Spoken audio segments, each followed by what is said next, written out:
ਬਠਿੰਡਾ ਸ਼ਹਿਰ ਦੇ ਲੋਕਾਂ ਦੇ ਚਿਰਾਂ ਦੀ ਮੰਗ ਪੂਰੀ ਕਰਦਿਆਂ ਅੱਜ ਸ਼ਹਿਰ ਦੇ ਵਿੱਚ 2 ਨਵੇਂ ਰੇਲਵੇ ਓਵਰਬ੍ਰਿਜ ਸਮੇਤ ਕੁੱਲ 5 ਪ੍ਰੋਜੈਕਟਾਂ ਦੀ ਨੀਂਹ ਪੱਥਰ ਵਿੱਤ ਮੰਤਰੀ ਸਰਦਾਰ ਮਨਪ੍ਰੀਤ ਸਿੰਘ ਬਾਦਲ ਅਤੇ ਸਿੱਖਿਆ ਮੰਤਰੀ ਵਿਜੇ ਇੰਦਰ ਸਿੰਗਲਾ ਨੇ ਰੱਖੇ। ਇਹ ਪ੍ਰੋਜੈਕਟ ਸ਼ਹਿਰ ਵਾਸੀਆਂ ਨੂੰ ਰੇਲਵੇ ਫਾਟਕਾਂ ਤੇ ਲੱਗਦੇ ਜਾਮ ਤੋਂ ਵੱਡੀ ਮੁਕਤੀ ਦਿਵਾਉਣਗੇ ਅਤੇ ਆਮ ਜਨ ਜੀਵਨ ਸੁਖਾਲਾ ਹੋ ਜਾਵੇਗਾ। इस मौके की जानकारी दिंदियां वित्त मंत्री सरदार मनप्रीत सिंह बादल ने दस्सिया कि बठिंडा उत्तर भारत का एक अजिहा नगर है जिथे रेल संपर्क ज़्यादा होने करके शहर विचों दी कई रेल लाइनां लंघदियां हन, जिस कारण शहर रेल लाइनां कारण कई भागां विच वंडिया जांदा है अते इस नाल शहर दे एक भाग तो दूजे भाग विच जाण विच अक्सर रेल फाटकां दे बंद होण कारण लोकां नूं जाम विच फसना पैंदा सी। ਵਿੱਤ ਮੰਤਰੀ ਨੇ ਦੱਸਿਆ ਕਿ ਇਸ ਸਮੱਸਿਆ ਦੀ ਸਥਾਈ ਹੱਲ ਲਈ ਸੂਬਾ ਸਰਕਾਰ ਦੀ ਪਹਿਲ ਕਦਮੀ ਤੇ ਸ਼ਹਿਰ ਵਿੱਚੋਂ ਲੰਘਦੀ ਪਟਿਆਲਾ ਬਠਿੰਡਾ ਦਿੱਲੀ ਤੇ ਬਠਿੰਡਾ ਸਿਰਸਾ ਰੇਲ ਲਾਈਨਾਂ ਦੇ ਅੜਿੱਕੇ ਨੂੰ ਦੂਰ ਕਰਨ ਲਈ 2 ਰੇਲਵੇ ਓਵਰਬ੍ਰਿਜ, ਇੱਕ ਪੈਦਲ ਚੱਲਣ ਵਾਲਾ ਓਵਰਬ੍ਰਿਜ ਤੇ 2 ਛੋਟੇ ਅੰਡਰਬ੍ਰਿਜ ਬਣਾਉਣ ਦਾ ਪ੍ਰੋਜੈਕਟ ਉਲੀਕਿਆ ਗਿਆ ਹੈ। ਇਹਨਾਂ ਪ੍ਰੋਜੈਕਟਾਂ ਤੇ 95 ਕਰੋੜ ਰੁਪਏ ਦੀ ਲਾਗਤ ਆਵੇਗੀ ਅਤੇ ਇਸ ਦਾ ਸ਼ਹਿਰ ਦੀ ਸੰਗਵਾਣਾ ਬਸਤੀ, संजय नगर, नरुआणा, अमरपुरा बस्ती, भगत सिंह नगर आदि दी 50,000 दी आबादी नूं सीधा लाभ पहुंचेगा। सरदार मनप्रीत सिंह बादल जी ने कहा इन्हां विचों एक रेलवे ओवरब्रिज 790 मीटर लंबा होवेगा जबकि दूसरा ओवरब्रिज 665 मीटर लंबा होवेगा, जिस दी एक 885 मीटर दी वाही कबीरदास नगर वल भी जावेगी। ਇਹ ਪੁਲ 9.5 ਮੀਟਰ ਚੌੜੇ ਹੋਣਗੇ ਜਦਕਿ ਇਹਨਾਂ ਦੇ ਨਾਲ 5.5 ਮੀਟਰ ਦੀ ਸਰਵਿਸ ਲੇਨ ਵੀ ਬਣਾਈ ਜਾਵੇਗੀ। ਇਸ ਤਰ੍ਹਾਂ ਸੰਗਵਾਣਾ ਬਸਤੀ ਤੇ ਸਿਰਕੀ ਬਾਜ਼ਾਰ ਨੂੰ ਜੋੜਨ ਦੇ ਲਈ 2 ਛੋਟੇ ਅੰਡਰਬ੍ਰਿਜ ਵੀ ਬਣਾਏ ਜਾਣਗੇ। ਇਸ ਤਰ੍ਹਾਂ 141 ਨੇੜੇ ਸੰਗਵਾਣਾ ਬਸਤੀ ਜਾਣ ਲਈ ਇੱਕ ਪੈਦਲ ਚੱਲਣ ਵਾਲਾ ਰੇਲਵੇ ਓਵਰਬ੍ਰਿਜ ਦਾ ਨਿਰਮਾਣ ਵੀ ਇਸ ਪ੍ਰੋਜੈਕਟ ਦਾ ਹਿੱਸਾ ਹੈ। ਵਿੱਤ ਮੰਤਰੀ ਨੇ ਕਿਹਾ ਇਹ ਰੇਲਵੇ ਪ੍ਰੋਜੈਕਟ ਦੀ ਮੰਗ ਸ਼ਹਿਰ ਵਾਸੀ ਲੰਬੇ ਸਮੇਂ ਤੋਂ ਕਰ ਰਹੇ ਸਨ ਅਤੇ ਸੂਬਾ ਸਰਕਾਰ ਨੇ ਲਗਾਤਾਰ ਰੇਲਵੇ ਤੱਕ ਪਹੁੰਚ ਕਰਕੇ ਇਹਨਾਂ ਪ੍ਰੋਜੈਕਟਾਂ ਨੂੰ ਮਨਜ਼ੂਰ ਕਰਵਾਇਆ ਹੈ। ਇਹ ਪ੍ਰੋਜੈਕਟ ਸੂਬਾ ਸਰਕਾਰ ਤੇ ਰੇਲਵੇ ਸਾਂਝੇ ਤੌਰ ਤੇ ਤਿਆਰ ਕਰਨਗੀਆਂ। ਇਸ ਮੌਕੇ ਤੇ ਸਿੱਖਿਆ ਮੰਤਰੀ ਵਿਜੇ ਇੰਦਰ ਸਿੰਗਲਾ ਨੇ ਇਹਨਾਂ ਪ੍ਰੋਜੈਕਟਾਂ ਦੇ ਲੁਕਵੇਂ ਫਾਇਦੇ ਦੱਸਦੇ ਆਖਿਆ ਕਿ ਬਿਹਤਰ ਸੜਕੀ ਸੰਪਰਕ ਅੱਜ ਦੇ ਮਨੁੱਖ ਦੇ ਲਈ ਇੱਕ ਮਹੱਤਵਪੂਰਨ ਜ਼ਰੂਰਤ ਹੈ। ਇਹ ਪ੍ਰੋਜੈਕਟ ਤਿਆਰ ਹੋਣ ਨਾਲ ਲੋਕਾਂ ਦੀ ਹਜ਼ਾਰਾਂ ਕੀਮਤੀ ਕੰਮਕਾਜੀ ਘੰਟਿਆਂ ਦੀ ਬਚਤ ਹੋਵੇਗੀ ਜੋ ਉਹ ਫਾਟਕਾਂ ਦੇ ਜਾਮ ਵਿੱਚ ਫਸ ਕੇ ਬਰਬਾਦ ਕਰ ਬੈਠਦੇ ਸਨ। ਇਸੇ ਤਰ੍ਹਾਂ ਇਸ ਨਾਲ ਵਾਹਨ ਇੰਧਨ ਦੀ ਬਚਤ ਹੋਣ ਦੇ ਕਾਰਨ ਇਹ ਸ਼ਹਿਰ ਦੇ ਪ੍ਰਦੂਸ਼ਣ ਨੂੰ ਵੀ ਘੱਟ ਕਰਨ ਵਿੱਚ ਸਹਾਈ ਹੋਵੇਗਾ।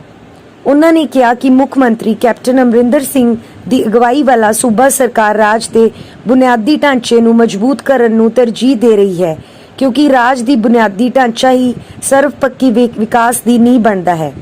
ਇਸ ਮੌਕੇ ਜੈਜੀਤ ਸਿੰਘ ਜੌਲ, ਅਰੁਣ ਵਧਾਵਣ, ਜਗਰੂਪ ਸਿੰਘ ਗਿੱਲ, ਕੇ ਅਗਰਵਾਲ, ਵਧੀਕ ਡਿਪਟੀ ਕਮਿਸ਼ਨਰ ਰਾਜਦੀਪ ਸਿੰਘ ਬਰਾੜ, ਮੋਹਨ ਲਾਲ ਝੁੰਬਾ, ਅਸ਼ੋਕ ਪ੍ਰਧਾਨ, ਹਰੀਓਮ ਠਾਕੁਰ, ਪਵਨ ਮਾਨੀ, टिंकू ग्रोवर, टहल सिंह संधू, टहल सिंह बूटर, राजन, बलजिंदर ठेकेदार गर्ग, मास्टर हरविंदर सिंह लड्डू, बलजिंदर ठेकेदार, अशोक भोला, नवीन वाल्मीकि, भगवान दास भारती ਅਤੇ ਸਾਰੇ MC ਹਾਜ਼ਰ ਸੀ।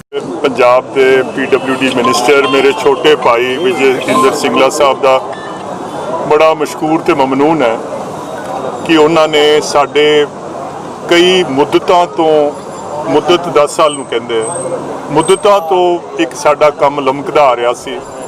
ਅੱਜ ਉਹਨਾਂ ਨੇ ਉਹ ਤਕਮੀਲ ਤੱਕ ਪਹੁੰਚਾਇਆ ਹੈ ਕਿ ਜਿਹੜੇ ਓਵਰ ਬ੍ਰਿਜ ਬਣ ਚੱਲਿਆ ਉਹਦੇ ਨਾਲ 5 ਪੁਲ ਜਿਹੜੇ ਉਹ 5 ਰੇਲਵੇ ਫਾਟਕ ਜਿਹੜੇ ਆ ਉਹ ਖਤਮ ਹੋ ਜਾਣਗੇ।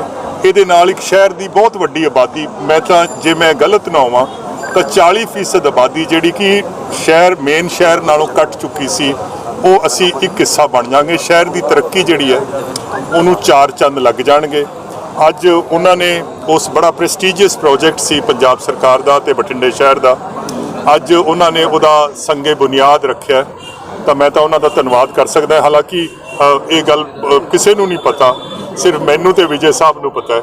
ਇਹ ਕੱਲ ਮੇਰੇ ਨਾਲ ਥੋੜਾ ਗੁੱਸੇ ਵੀ ਹੋ ਗਏ ਸੀ ਰਾਤ ਨੂੰ, ਮੈਨੂੰ ਕਹਿੰਦੇ ਸੀ ਐਡਾ ਵੱਡਾ ਪ੍ਰੋਜੈਕਟ ਹੈ, ਆਪਾਂ ਉੱਥੇ ਨਿਉ ਪੱਥਰ ਰੱਖਣ ਲੱਗੇ ਆ ਤੇ ਤੇਰਾ ਮੈਂ ਨਾਂ ਤਾਂ ਪੱਕਾ ਲਿਖੂੰਗਾ ਉਸ ਤੇ ਮੈਂ ਕਿਹਾ, ਮੈਂ ਸਗੋਂ ਦੀ ਮਜ਼ਾਕ 'ਚ ਕਿਹਾ, ਮੈਂ ਕਿਹਾ ਵਿਜੇ ਸਾਹਿਬ ਇਹ ਜਿਹੜੇ ਪੱਥਰਾਂ ਤੇ ਨਾਂ ਹੁੰਦੇ ਆ ਨਾ ਇਹ ਮੁਰਦਿਆਂ ਦੇ ਲਿਖੇ ਜਾਂਦੇ ਆ, ਜ਼ਿੰਦਾ ਇਨਸਾਨਾਂ ਦੇ ਨਾਂ ਪੱਥਰਾਂ ਤੇ ਨਹੀਂ ਲਿਖੇ ਜਾਂਦੇ। ਤੁਸੀਂ ਜੇ ਬਹੁਤ ਆਪਾਂ ਕੰਮ ਕਰਨੇ ਆ। ਸੋ ਮੈਂ ਅੱਜ ਇਸ ਸਾਡੇ ਸ਼ਹਿਰ ਲਈ ਇੱਕ ਬੜਾ ਖੁਸ਼ੀ ਦਾ ਵੀ ਮੌਕਾ ਹੈ ਔਰ ਬੜੇ ਫਖਰ ਦਾ ਮੌਕਾ ਹੈ ਕਿ ਇਹ ਕੰਮ ਜਿਹੜਾ ਹੈ ਸਾਡਾ ਹੁਣ ਇੱਕ ਕਿਸੇ ਕਿਨਾਰੇ ਲੱਗ ਗਿਆ। ਸਭ ਦੇਖੋ, ਮੇਰੇ ਕਹਿਣ ਨਾਲ ਕਿਸੇ ਨੂੰ ਚੰਗਾ ਜਾਂ ਮਾੜਾ, ਪਰ ਜੋ ਇਹ ਅੱਜ ਤੋਂ ਇੱਕ ਹਫ਼ਤਾ ਪਹਿਲਾਂ ਹਿੰਦੁਸਤਾਨ ਦੇ ਕਿਸਾਨ ਤੇ ਜੋ ਕਾਨੂੰਨ ਮੁਸੱਲਤ ਕੀਤੇ ਹੈ ਔਰ ਬੀਜੇਪੀ ਸੋਚ ਰਹੀ ਹੈ ਕਿ ਪੰਜਾਬ ਦਾ ਕਿਸਾਨ ਜਿਹੜਾ ਹੈ, ਠੀਕ ਹੈ ਭੋਲਾ ਤਾਂ ਜ਼ਰੂਰ ਹੋ ਸਕਦਾ ਹੈ ਪਰ ਇੰਨਾ ਵੀ ਭੋਲਾ ਨਹੀਂ ਹੈ ਕਿ ਆਪਣਾ ਨਫਾ ਨੁਕਸਾਨ ਨਾ ਪਛਾਣ ਸਕੇ। ਸੋ ਬੀਜੇਪੀ ਦਾ ਜਵਾਬਦੇਹ ਹੈ ਔਰ ਇਦੋਂ ਸਾਦਾ ਕੋਈ ਮਸ਼ਵਰਾ ਨਹੀਂ ਹੋ ਸਕਦਾ ਜਿਹੜਾ ਕਾਂਗਰਸ ਪਾਰਟੀ ਨੇ ਕਿਹਾ ਸੀ ਕਿ ਤੁਸੀਂ ਇਹ ਬਿੱਲ ਲੈ ਕੇ ਆਏ ਹੋ ਕਿ ਪ੍ਰਾਈਵੇਟ ਖਰੀਦਦਾਰ ਜਿਹੜਾ ਹੈ ਉਹ ਮੰਡੀਆਂ 'ਚੋਂ ਜਾਂ ਮੰਡੀਆਂ ਤੋਂ ਬਾਹਰ ਉਹ ਖਰੀਦ ਸਕੇਗਾ।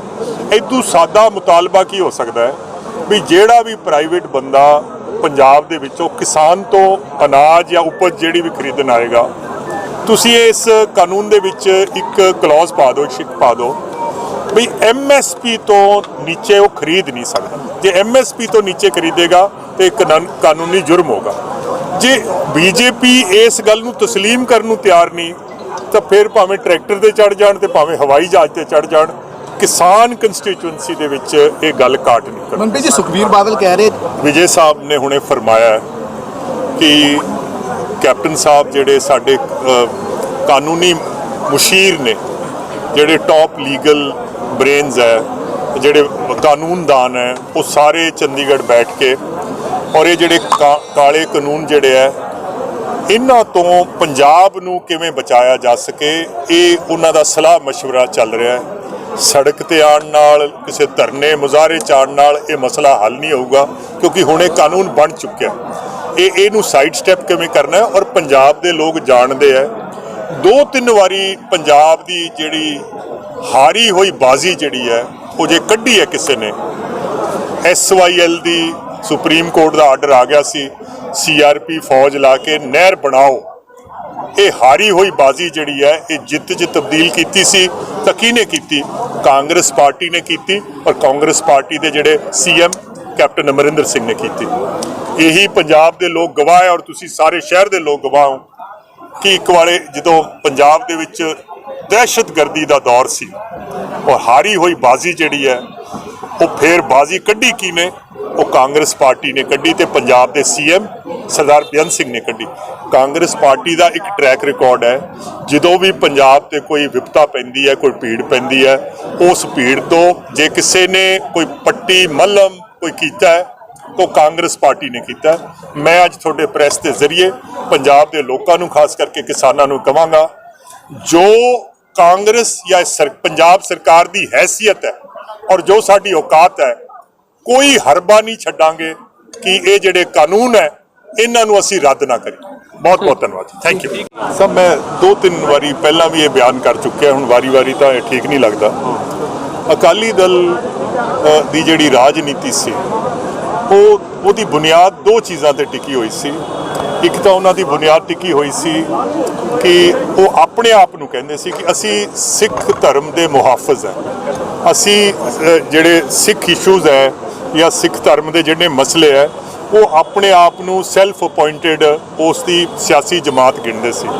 ਦੂਜਾ, ਅਕਾਲੀ ਦਲ ਹਮੇਸ਼ਾ ਉਹਨਾਂ ਦੀ ਜਿਹੜੀ ਪਬਲਿਕ ਪੋਸਚਰਿੰਗ ਰਹੀ ਹੈ ਉਹ ਇਹ ਰਹੀ ਹੈ ਕਿ ਅਸੀਂ ਕਿਸਾਨੀ ਦੇ ਮਸੀਹ ਹਾਂ। ਔਰ ਪਿਛਲੇ ਜਿਹੜੇ 3-4 ਸਾਲ ਪੰਜਾਬ ਦੀ ਸਿਆਸਤ 'ਚ ਗੁਜ਼ਰੇ ਹੈ, ਵੈਸੇ ਤਾਂ ਪਿਛਲੇ 50 ਸਾਲ ਜਿਹੜੇ ਗੁਜ਼ਰੇ ਹੈ ਔਰ ਇਹ ਪੰਜਾਬ ਦੇ ਲੋਕਾਂ ਦੀ ਜ਼ੁਬਾਨ ਜ਼ਦੇ-ਆਮ ਹੈ ਕਿ ਅਕਾਲੀ ਦਲ ਨਾ ਸਿੱਖ ਜਿਹੜਾ ਬਗਰਾੜੀ ਦਾ ਇਸ਼ੂ ਹੋਇਆ ਹੈ, ਹੋਰ ਵੀ ਜਿਹੜੇ ਮਸਲੇ ਹੋਏ ਹੈ, ਨਾ ਤਾਂ ਧਾਰਮਿਕ ਜਿਹੜੇ ਮਸਲੇ ਸੀ ਉਹਨਾਂ ਦੀ ਹਿਫਾਜ਼ਤ ਕਰ ਸਕੇ। ਹਾਲਾਂਕਿ ਮੈਂ ਤਾਂ ਜੇ ਮੈਂ ਇਹ ਜ਼ਿਆਦਾ ਨਾ ਕਹਾਂ ਕਿ ਉਹਨਾਂ ਜਿਹੜੇ ਮਨਸੂਬੇ ਸੀ ਉਹਨਾਂ 'ਚ ਮੁਲੱਵਸ ਸੀ। ਸੋ ਨਾ ਧਰਮ ਦੀ ਰਾਖੀ ਕਰ ਸਕੇ, ਨਾ ਕਿਸਾਨਾਂ ਦੀ ਰਾਖੀ ਰੱਖ ਸਕੇ। ਔਰ ਇਹ ਅਕਾਲੀ ਦਲ ਦੀ ਜਿਹੜੀ ਬਿਲਡਿੰਗ ਅੱਜ ਤੋਂ ਜਿਹੜਾ ਤੁਸੀਂ ਮਹਿਲ ਦੇਖ ਰਹੇ ਹੋ, ਇਹਦੀ ਬੁਨਿਆਦ ਹੁਣ ਬਹੁਤ ਕੱਚੀਆਂ ਦੀਵਾਰਾਂ ਤੇ ਖੜੀ ਹੈ। ਇਹ ਜਲਦੀ ਜਿਹੜਾ ਇਹ ਖਤਮ ਹੋ ਜਾਵੇ। ਮੰਤਰੀ ਜੀ ਬੀਜੇਪੀ ਪਾਰਟੀ ਵੱਲੋਂ ਵੀ ਹੁਣ ਟਰੈਕਟਰ ਮਾਰਚ ਸ਼ੁਰੂ ਨਹੀਂ ਉਹ ਯਾਰ ਇਹ ਗੱਲ ਹੈ ਕਿ these are not the things ਵਿਚ ਆਈ ਹੈਵ ਟੂ ਆਨਸਰ। ਇੱਥੇ ਸਾਨੂੰ ਪਤਾ ਸਾਡੇ ਸੂਬੇ ਦੇ ਲੀਡਰ ਹੈ, ਉਹਨਾਂ ਦੀ ਰਹਿਨਮਾਈ ਹੇਠ ਸਰਕਾਰ ਬਣੀ ਹੈ ਪੰਜਾਬ 'ਚ। 3 ਸਾਲ 'ਚੋਂ ਅਕਾਲੀ ਦਲ ਦੇ ਦਿੱਤੇ ਹੋਏ ਸੰਕਟ ਦੇ ਆਰਥਿਕ ਜਿਹੜੀ ਕਮਜ਼ੋਰੀ ਸੀ ਪੰਜਾਬ ਨੂੰ, ਹੈ ਜੋ ਪੰਜਾਬ ਦੀ ਹਾਲਤ ਸੀ, ਉਹ 'ਚੋਂ ਬਾਹਰ ਕੈਪਟਨ ਸਾਹਿਬ ਤੇ ਮਨਪ੍ਰੀਤ ਜੀ ਦੀ ਕਾਬਲੀਅਤ ਨੇ ਸਰਕਾਰ ਨੂੰ ਤੇ ਸੂਬੇ ਨੂੰ ਉਸ ਸੰਕਟ 'ਚੋਂ ਕੱਢਿਆ ਤੇ ਅੱਜ ਚੰਗੇ ਤਰੀਕੇ ਨਾਲ ਸੂਬਾ ਅੱਗੇ ਤਰੱਕੀਆਂ ਦੀਆਂ ਲੀਹਾਂ ਤੇ ਚੱਲ ਰਿਹਾ ਤੇ ਤਾਂ ਅੱਜ ਪੂਰੇ 100 ਕਰੋੜ ਦੇ ਪੁਲ ਦਾ ਉਦਘਾਟਨ ਕਰਨ ਵਾਸਤੇ ਹਾਜ਼ਰ ਹੋਏ ਹਾਂ। तो एक विजन है सरकार का जिसनों असी पब्लिक लोगों के नाल जो वादा किया उन्होंने लैके आए हैं तो लोगों का मैंडेट साडे नाल है तो असी वी will all fight elections together under the leadership of captain Amarinder Singh. जी हथरस वाली घटना है बड़ी माड़ी घटना है, ये बीजेपी की केंद्र की सरकार के इशारे ते उत्थे दी पुलिस ने उन्होंने नाल घटना की है और ये बहुत माड़ी गल है। असी जे किसी प्रोटेस्ट नूं करते हैं तो प्रोटेस्ट करने वास्ते भी बीजेपी लोगों को प्रोटेस्ट नहीं करन दिंदी। इस तो पता लगता है कि उन्हों का अंदरों कितना खोखलापन दिख रहा है या उन्होंने अंदर कितनी वरी है। उन्होंने हमेशा सरकार ने बीजेपी की सरकार ने हमेशा मुद्दों को शिफ्ट करने की गल की है। अज पंजाब च किसानी का मुद्दा चल रहा है, पूरे किसान का जिहड़ा दर्द है दिल है वो दर्द नाल भरिया होया है। ये वही किसान है जिन्हें पूरे देश के लोगों को रोटी खवाने वास्ते एक बहुत बड़ी मेहनत की है, जिन्हें अपनी जिंदगी की अपने खून पसीना अपना बहा के देश का ढिड भरन वास्ते काम किया है तो अज उस किसान नूं दर्द देने वास्ते बीजेपी की सरकार कर रही है। इस करके ये मुद्दा शिफ्ट टू शिफ्ट करती है। तो मैं ये समझदा कि देश की जनता बीजेपी की हर गल नूं समझ चुकी है and time has come and you will see that ये बीजेपी की जी सरकार दिल्ली ਦੇ ਵਿੱਚ ਜਿਹੜੀ ਆਪਣੀ ਹਕੂਮਤ ਚਲਾ ਰਹੀ ਹੈ ਆਪਣੀਆਂ ਮਨਮਰਜ਼ੀਆਂ ਕਰ ਰਹੀ ਹੈ, ਆਉਣ ਵਾਲੇ ਸਮੇਂ ਵਿੱਚ ਉਹਨਾਂ ਦੇ ਨਾਲ ਕੀ ਹੋਣਾ। ਪੰਜਾਬ ਨੇ ਸਹਿਮਤੀ ਦੇਤੀ ਤੇ ਅੱਜ ਮੁੜ ਕੇ ਜਦੋਂ ਸਾਰੇ ਲੈਜਿਸਲੇਸ਼ਨ ਪਾਸ ਹੋ ਗਏ ਤੇ ਇਹ ਕਾਨੂੰਨ ਬਣ ਗਿਆ ਤੇ ਉਸ ਤੋਂ ਬਾਅਦ ਮਾਰਚ ਸ਼ੁਰੂ ਕਰ ਦੇਣਾ, ਇਹਦੇ ਨਾਲ ਤਾਂ ਕੋਈ ਫਰਕ ਨਹੀਂ ਪੈਣ ਲੱਗਿਆ। ਰਾਹੁਲ ਗਾਂਧੀ ਵੀ ਆ ਰਹੇ, ਰਾਹੁਲ ਗਾਂਧੀ ਵੀ ਕੱਲ ਤੋਂ ਮਾਰਚ ਕਰ ਰਹੇ, ਰੋਸ ਵਜੇ ਕਰ ਰਹੇ। ਜਿੱਥੇ ਤੱਕ ਰਾਹੁਲ ਗਾਂਧੀ ਜੀ ਦੀ ਗੱਲ ਹੈ, ਕਾਂਗਰਸ ਪਾਰਟੀ ਨੇ ਹਮੇਸ਼ਾ ਇਸ ਨੂੰ ਅਪੋਜ਼ ਕੀਤਾ ਸੀ। ਕੋਈ ਨਹੀਂ ਚਾਹੁੰਦਾ ਕਿ ਕਿਸਾਨੀ ਤੇ ਆੜਤੀਏ ਦਾ ਤੇ ਲੇਬਰ ਵਾਲੇ ਦਾ ਜਿਹੜਾ ਆਪਸੀ ਭਾਈਚਾਰਕ ਸਾਂਝ ਤੇ ਪਿਆਰ ਤੇ ਰਿਸ਼ਤਾ ਹੈ ਜਿਹਦੇ ਕਰਕੇ ਸਾਰੇ ਸੂਬੇ ਦੀ ਇਕਨੋਮੀ ਖੜੀ ਹੈ ਉਸ ਨੂੰ ਕੋਈ ਤੋੜੇ। ਲੇਕਿਨ ਇਹ ਬੀਜੇਪੀ ਦੀ ਸਰਕਾਰ ਨੇ ਕਾਨੂੰਨ ਬਣਾ ਕੇ ਉਸ ਨੂੰ ਤੋੜਨ ਵਾਸਤੇ ਜਿਹੜਾ ਕੰਮ ਕੀਤਾ ਇਹ ਬਹੁਤ ਮਾੜਾ ਕੰਮ ਹੈ, ਜਿਹਦੇ ਨਾਲ ਪੰਜਾਬ ਦਾ ਕਿਸਾਨ ਗਰੀਬ ਵਪਾਰੀ ਸਾਰੇ ਤਬਾਹ ਹੋ ਜਾਣਗੇ। ਇਸ ਕਰਕੇ ਉਸ ਦਰਦ ਨੂੰ ਸੁਣਨ ਵਾਸਤੇ ਉਸ ਗੱਲ ਨੂੰ ਸਮਝਣ ਵਾਸਤੇ ਤੇ ਉਸ ਗੱਲ ਦੀ ਆਵਾਜ਼ ਨੂੰ ਹੋਰ ਬੁਲੰਦ ਕਰਨ ਵਾਸਤੇ ਰਾਹੁਲ ਜੀ ਪੰਜਾਬ ਦੇ ਦੌਰੇ ਦੇ ਉੱਪਰ ਆ ਰਹੇ ਕਦੋਂ ਆ ਰਹੇ ਨੇ, ਕਿੱਥੇ ਆ ਰਹੇ ਨੇ? ਮੈਂ ਉਹੀ ਕਹਿ ਰਿਹਾ ਕਿ ਉਹ ਵਾਲਾ ਜਿਹੜਾ ਪ੍ਰੋਗਰਾਮ ਉਹਨਾਂ ਦਾ ਬਣ ਰਿਹਾ ਉਹ ਪ੍ਰੋਗਰਾਮ ਅਨਾਉਂਸ ਪੀਸੀਸੀ ਕਰੂਗੀ। ਹੋ ਜਾਵੇ ਪਤਾ ਜੋ ਹਥਰਸ ਗਏ ਸੀਗੇ ਤੇ ਸਾਨੂੰ ਸਾਰਿਆਂ ਨੂੰ ਪਤਾ ਕਿ ਹਥਰਸ ਦੇ ਵਿੱਚ ਉਹਨਾਂ ਨਾਲ ਉੱਥੇ ਦੀ ਪੁਲਿਸ ਨੇ ਬੀਜੇਪੀ ਦੀ ਸਰਕਾਰ ਦੇ ਇਸ਼ਾਰੇ ਦੇ ਉੱਪਰ ਉਹਨਾਂ ਨਾਲ ਕੀ ਸਲੂਕ ਕੀਤਾ। ਤਾਂ ਹੁਣ ਜੇ ਉੱਥੇ ਉਹ ਪੁਲਿਸ ਸਟੇਸ਼ਨ ਦੇ ਵਿੱਚ ਆਂਦੇ ਜਦੋਂ ਉੱਥੋਂ ਰਿਲੀਵ ਹੋਣਗੇ ਉਦੋਂ ਤੱਕ ਉਸ ਤੋਂ ਬਾਅਦ ਹੀ ਕੋਈ ਪ੍ਰੋਗਰਾਮ ਉਹਨਾਂ ਦਾ ਕੋਈ ਰਿਲੀਜ਼ ਹੋ ਸਕਦਾ। ਬਟ ਮੈਂ ਵੈਸੇ ਗੱਲ ਇਹ ਕਹਿਣਾ ਚਾਹੁੰਦਾ ਕਿ ਇਹ ਕਿਸਾਨੀ ਦੇ ਨਾਲ ਵਪਾਰੀ ਦੇ ਨਾਲ ਆੜਤੀਏ ਨਾਲ ਗਰੀਬ ਨਾਲ ਲੇਬਰ ਵਾਲੇ ਨਾਲ ਕਿਸਾਨ ਖੇਤ ਦੇ ਵਿੱਚ ਕੰਮ ਕਰਨ ਵਾਲੇ ਕਿਸਾਨ ਦੇ ਨਾਲ ਜੁੜਿਆ ਮੁੱਦਾ ਹੈ ਜਿਸ ਨੇ ਬੀਜੇਪੀ ਦੀ ਸਰਕਾਰ ਨੇ ਕਾਨੂੰਨ ਬਣਾ ਕੇ ਸਾਰਿਆਂ ਦਾ ਲੱਕ ਤੋੜਿਆ। ਪੰਜਾਬ ਦਾ ਕੋਈ ਵੀ ਵਸਨੀਕ ਚਾਹੇ ਉਹ ਕਿਸਾਨ ਹੈ ਚਾਹੇ ਉਹ ਗਰੀਬ ਹੈ ਤੇ ਚਾਹੇ ਕੋਈ ਵਪਾਰੀ ਹੈ ਕੋਈ ਚੁੱਪ ਨਹੀਂ ਬੈਠੂਗਾ। ਸਾਰੇ ਮਿਲ ਕੇ ਇਸ ਸੰਘਰਸ਼ ਵਿੱਚ ਲੜਾਈ ਲੜਾਂਗੇ। ਕੈਪਟਨ ਅਮਰਿੰਦਰ ਸਿੰਘ ਜੀ ਦੀ ਸਰਕਾਰ ਨੇ ਆਪਣੇ ਵਿੱਤ ਮੰਤਰੀ ਦੇ ਤਹਿਤ ਔਰ ਆਪਣੇ ਹਰ ਲੈਜਿਸਲੇਸ਼ਨ ਨੂੰ ਚਾਹੇ ਆਲ ਪਾਰਟੀ ਮੀਟਿੰਗ ਦੀ ਗੱਲ ਹੋਵੇ ਚਾਹੇ ਵਿਧਾਨ ਸਭਾ ਦੇ ਵਿੱਚ ਇਹਦੇ ਖਿਲਾਫ ਮਤਾ ਪਾਉਣ ਦੀ ਗੱਲ ਹੋਵੇ ਤੇ ਚਾਹੇ ਕੋਈ ਗੱਲ ਕਰਨ ਦੀ ਗੱਲ ਹੋਵੇ ਹਮੇਸ਼ਾ ਇਸ ਗੱਲ ਨੂੰ ਇਹਦਾ ਵਿਰੋਧ ਕੀਤਾ। ਔਰ ਮੈਨੂੰ ਇਹ ਬੜਾ ਅਫਸੋਸ ਨਾਲ ਕਹਿਣਾ ਪੈ ਰਿਹਾ ਹੈ ਕਿ ਬੀਬਾ ਹਰਸਿਮਰਤ ਜੀ ਨੇ ਕਈ ਜਗ੍ਹਾ ਤੇ ਇਹ ਕਿਹਾ ਕਿ ਜੀ ਪੰਜਾਬ ਦੇ ਵਿੱਤ ਮੰਤਰੀ ਨੇ ਐਫਐਮ ਦੇ ਵੱਲੋਂ ਜਾ ਕੇ ਇਸ ਗੱਲ ਦੀ ਉੱਪਰ ਸਹਿਮਤੀ ਦਿੱਤੀ ਹੈ ਜਦਕਿ ਉਹ ਵਾਲੀਆਂ ਮੀਟਿੰਗਸ ਦੇ ਵਿੱਚ ਤਾਂ ਕੋਈ ਡਿਸਕਸ਼ਨ ਹੀ ਨਹੀਂ ਹੋਈ। तो इस करके उन्होंने वालों ये गल नूं झूठ कहना और उन्होंने अपनी जिम्मेवारी जिहड़ी कैबिनेट दे विच उन्होंने बोलनी चाहिए सीगी उहदे उपर अपनी जिम्मेवारी ना करना अज उसदे करके अज पंजाब विच ये हशा हो रहा है। अज वो अगर मार्च कर रहे हैं तो वो अपने इस मार्च के नाल अपनी जिहड़ी उन्हां दी कमी रही है उन्होंने छुपाने की कोशिश कर रहे हैं। लेकिन जे किते कैबिनेट दे विच पहले पद्धर ते रौला पिया होंदा उन्होंने उस वेले इस्तीफा दिता होंदा तो बीजेपी की सरकार नूं पंजाब के लोगों की दर्द उस दिन समझ आ जाती। लेकिन ये वाली गल नहीं की उन्होंने और ना कोई ये इन्ना अति जरूरी लैके आने वाला कानून सीगा या ਇਹਦਾ ਲੈਜਿਸਲੇਸ਼ਨ ਲੈ ਕੇ ਆਉਣ ਦੀ ਲੋੜ ਸੀਗੀ ਕਿ ਜਦੋਂ ਪਾਰਲੀਮੈਂਟ ਸੈਸ਼ਨ 'ਚ ਨਹੀਂ ਹੈ why you need to bring an ordinance. ਤੇ ਜੇ ਕੋਈ ਐਸੀ ਗੱਲ ਸੀਗੀ ਕਿ ਕੋਈ ਇੰਨਾ ਅਤੀ ਜ਼ਰੂਰੀ ਕੰਮ ਸੀ ਤੇ ਤਾਂ ਆਰਡੀਨੈਂਸ ਲੈ ਕੇ ਆਉਣ ਦੀ ਲੋੜ ਹੁੰਦੀ ਹੈ। ਤਾਂ ਇੰਨੀ ਕਿਹੜੀ ਜ਼ਰੂਰੀ ਗੱਲ ਸੀ ਨਾ ਤੁਸੀਂ ਕਿਸੇ ਜਥੇਬੰਦੀ ਨੂੰ ਲਿਆ ਕੇ ਉਹਦੇ ਨਾਲ ਗੱਲ ਕੀਤੀ। ਤਾਂ ਇਸ ਕਰਕੇ ਇਹ ਬੜੀ ਮਾੜੀ ਗੱਲ ਹੈ। ਅੱਜ ਤੁਸੀਂ ਉਹਦੇ ਉੱਪਰ ਰੋਸ ਪ੍ਰਦਰਸ਼ਨ ਕੱਢ ਦਿਓ ਜਿਹੜਾ ਕੰਮ ਤੁਸੀਂ ਸਹਿਮਤੀ ਨਾਲ ਕਰਾਇਆ ਹੋਵੇ। ਤੇ ਮੁੜ ਕੇ ਤੁਸੀਂ ਅੱਜ ਇਹ ਕਹੋ ਕਿ ਲੋਕਾਂ ਦਾ ਆਭਾਵ ਉਹਨਾਂ ਦੇ ਖਿਲਾਫ ਹੋ ਰਿਹਾ ਹੈ, ਇਸ ਕਰਕੇ ਰੋਸ ਪ੍ਰਦਰਸ਼ਨ ਸਿੰਘ ਸਾਹਿਬ ਪੰਜਾਬ ਦੇ ਵਿੱਚ ਕਾਂਗਰਸ ਪਾਰਟੀ ਦੇ ਕੀ ਸਟੈਂਡ ਹੈ? ਰਾਹੁਲ ਗਾਂਧੀ ਨੂੰ ਹਿਰਾਸਤ ਵਿੱਚ ਲਿਆ ਗਿਆ ਹੈਗਾ। ਮੈਨੀਫੈਸਟੋ ਦੇ ਵਿੱਚ ਸੀਗਾ, ਕਾਂਗਰਸ ਪਾਰਟੀ ਦੇ ਮੈਨੀਫੈਸਟੋ ਦੇ ਵਿੱਚ ਸੀ 2017 ਤੋਂ 19 ਦੇ ਵਿੱਚ, ਆਮ ਆਦਮੀ ਪਾਰਟੀ ਕਹਿੰਦੀ ਹੈ। ਯਾਰ ਮੈਂ ਕਿਸੇ ਪਾਰਟੀ ਦੇ ਪੜ੍ਹ ਲਓ ਨਾ।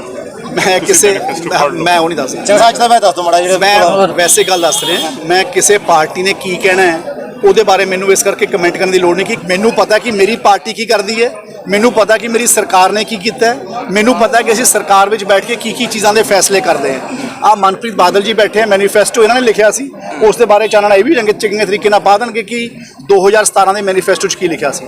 ਜਿੱਥੇ ਤੱਕ ਗੱਲ ਹੈ ਸਰਕਾਰ ਦੀ ਜ਼ਿੰਮੇਵਾਰੀ ਦੀ, ਜੋ ਗੱਲਾਂ ਸਾਡੀ ਸਰਕਾਰ ਵੱਲੋਂ ਵੱਖ-ਵੱਖ ਮੰਤਰੀ ਸਾਹਿਬਾਨ ਜਾਂ ਅਫਸਰ ਸਾਹਿਬਾਨਾਂ ਨੇ ਭਾਰਤ ਸਰਕਾਰ ਦੀ ਮੀਟਿੰਗ ਵਿੱਚ ਜਾ ਕੇ ਕੁਝ ਕਿਹਾ ਹੈ, ਉਹ ਸਾਰੀਆਂ ਗੱਲਾਂ ਔਨ ਰਿਕਾਰਡ ਹੈ ਔਰ ਅਸੀਂ ਉਹ ਸਾਰੀਆਂ ਚੀਜ਼ਾਂ ਨੂੰ ਪਬਲਿਕ ਡੋਮੇਨ ਦੇ ਵਿੱਚ ਵੀ ਲੈ ਕੇ ਆ ਰਹੇ ਹਾਂ, ਸੋ ਦੈਟ ਇਹ ਜਿਹੜੇ ਅਕਾਲੀ ਦਲ ਬੀਜੇਪੀ ਦੇ ਲੋਕ ਝੂਠ ਬੋਲ ਰਹੇ ਹੈ, ਇਹਨਾਂ ਦੀ ਉਹ ਝੂਠ ਦਾ ਪਰਦਾਫਾਸ਼ ਹੋ ਸਕੇ ਔਰ ਪਤਾ ਲੱਗ ਸਕੇ ਕਿ ਇਹਨਾਂ ਦੀ ਅਸਲੀ ਨੀਅਤ ਕੀ ਹੈ। ਦੇਖੋ ਗਵਰਨਮੈਂਟ ਆਫ ਇੰਡੀਆ ਨੇ because national disaster management act ਨੂੰ ਗਵਰਨਮੈਂਟ ਆਫ ਇੰਡੀਆ ਕੰਟਰੋਲ ਕਰਦੀ ਹੈ, तो उन्होंने हदायत दी है कि अपने कोरोना दी गाइडलाइनस को मेनटेन करके स्कूल खोलो। पर असी पंजाब पद्धर के उपर कैबिनेट के विच मानयोग मुख्यमंत्री जी की रहनमाई हेठ फैसला किया कि जब तक कोरोना की महामारी ग्राउंड के उपर ठीक नहीं होगी या उस दे उपर उहदे नंबर्स दे विच डिकलाइन नहीं होगा या उदों तक असी कोई स्कूलों को खोलने का हले प्रोग्राम नहीं बनाया, बिकॉज साडे वास्ते safety and security of children is most important. देखो गल है कि कैप्टन साहब ने इस तरह नहीं किया, मैं परसों प्रेस कॉन्फ्रेंस उन्होंने नाल सीगा, उन्होंने कहा कि we are examining all the options legally, what is feasible, how we can go and which court we can knock and how we can get relief। पर असी इस किसानी दे जिहड़े ऑर्ਡੀਨੈਂਸਿਸ दे राही कानून बने हैं इन्हां दा सख्त विरोध करांगे और इन्हां दा इनू हर लैवल ते फाइट करांगे, तां ही पंजाब कांग्रेस हर गल ते पंजाब सरकार उस गल दे उपर वचनबद्ध है। हिस्से आया है साडी जिंदगी दा बेशकीमती समा अज बच जाएगा। असी फाटकां दे उत्ते साडे बच्चे धुੱਪ ਦੇ ਵਿੱਚ खड़े रहंदे सी, असी परेशान सी, डिप्रैशन ਦੇ शिकार हो रहे सी, लोग ਕੰਮਾਂ ਤੋਂ ਲੇਟ ਹੋ ਜਾਂਦੇ ਸੀ। ਤਾਂ ਬਹੁਤ ਬਹੁਤ ਧੰਨਵਾਦ ਮਨਪ੍ਰੀਤ ਬਾਦਲ ਜੀ ਦਾ, ਪੰਜਾਬ ਸਰਕਾਰ ਦਾ। ਵਾਹਿਗੁਰੂ ਉਹਨਾਂ ਨੂੰ ਚੜ੍ਹਦੀ ਕਲਾ 'ਚ ਰੱਖੇ। ਧੰਨਵਾਦ ਜੀ, ਸ਼ੁਕਰੀਆ ਜੀ।